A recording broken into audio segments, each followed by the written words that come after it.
The billionaire CEO came to the car dealership today to buy a car. But because he was dressed modestly, a powerful salesperson actually looked down on the CEO because of that. The salesperson thought the CEO could never afford a luxury car. She specifically told the new intern not to serve him. However, the intern, wanting to improve her service skills, still enthusiastically went to serve the CEO. At this time, she had no idea that this dealership was actually a subsidiary of the CEO's company. Just then, a nearby salesperson walked up to the CEO. She arrogantly told the CEO to leave the dealership immediately. She said the cheapest car at their dealership costs at least $300,000. The salesperson mocked the CEO, saying he could never afford it even if he worked his entire life. The CEO, however, calmly said, $300,000 for a car is too cheap. Please show me the most expensive car at your dealership. The most expensive car at their dealership was the orange sports car. It was worth $30 million.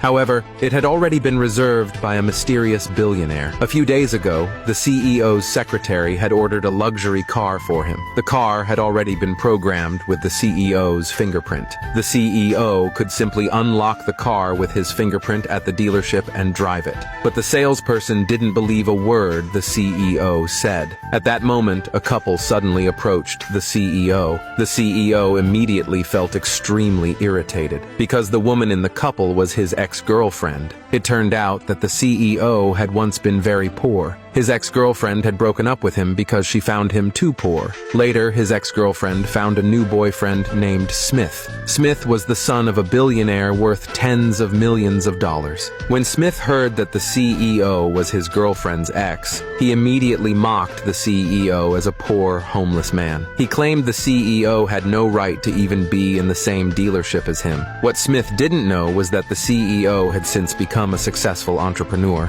He had become the richest person in the country. The salesperson beside them fawned over Smith. She ordered the CEO to leave the dealership because Smith was their dealership's most important client. She said the CEO's presence would disturb Smith, but the CEO stood still, not moving. He had come simply to pick up the luxury car he had already reserved. But seeing his ex-girlfriend and Smith acting so arrogantly, he immediately changed his mind. He silently swore to himself, "I will make this shameless couple feel embarrassed today." The CEO asked Smith what kind of car he was here to buy. Smith, wanting to prove his financial power, pointed to a luxury car worth $1.2 million. The salesperson was shocked. She asked Smith again to confirm if he was really buying it. Smith handed his credit card to the salesperson directly. He smugly flaunted his wealth to the CEO, but the next second, the CEO surprisingly said he was also interested in Smith's car. He was willing to pay double the price. He would pay $2.4 million to buy the car. The intern was astonished. She quickly advised the CEO that the car wasn't worth that much money, but the CEO didn't care about money at all.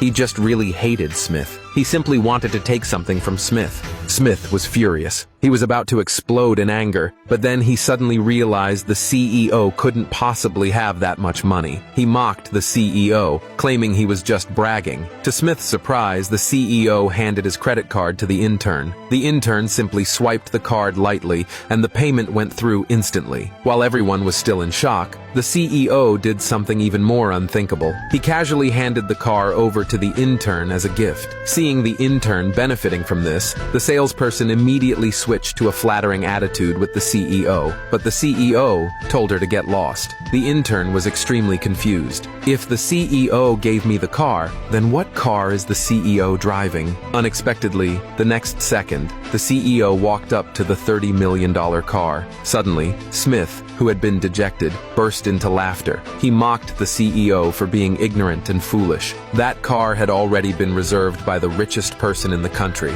No matter how rich the CEO was, he couldn't get it. The CEO calmly stated, "I am the richest person in the country." Smith didn't believe him at all. He arrogantly said, "If you're really the richest person in the country, then I'll kneel and apologize to you." The CEO smiled smugly. He lightly placed his hand on the fingerprint sensor of the car. The next second, the luxury car nightmare actually started. Smith was utterly shocked. The CEO urged Smith to fulfill his bet, quickly kneel and apologize. But Smith wanted to back out of the deal. At that moment, the dealership manager suddenly returned. He immediately recognized the CEO. After understanding the situation, the manager slapped the salesperson across the face. He then fired her. Seeing things weren't going his way, Smith immediately tried to leave with his girlfriend, but the manager stopped him. He forced Smith to fulfill the bet. Smith still wasn't willing to comply. He even tried to threaten the manager with the dealership's membership card. "If you don't let me leave today, the dealership will lose me as a valuable member." The manager thought Smith was crazy. He snapped the membership card in half and threatened Smith, "If you don't apologize to the CEO, I'll have the bodyguards enforce the bet." Although Smith was furious, he grit his teeth and knelt down to apologize to the CEO. The CEO, satisfied, then told Smith to leave the dealership.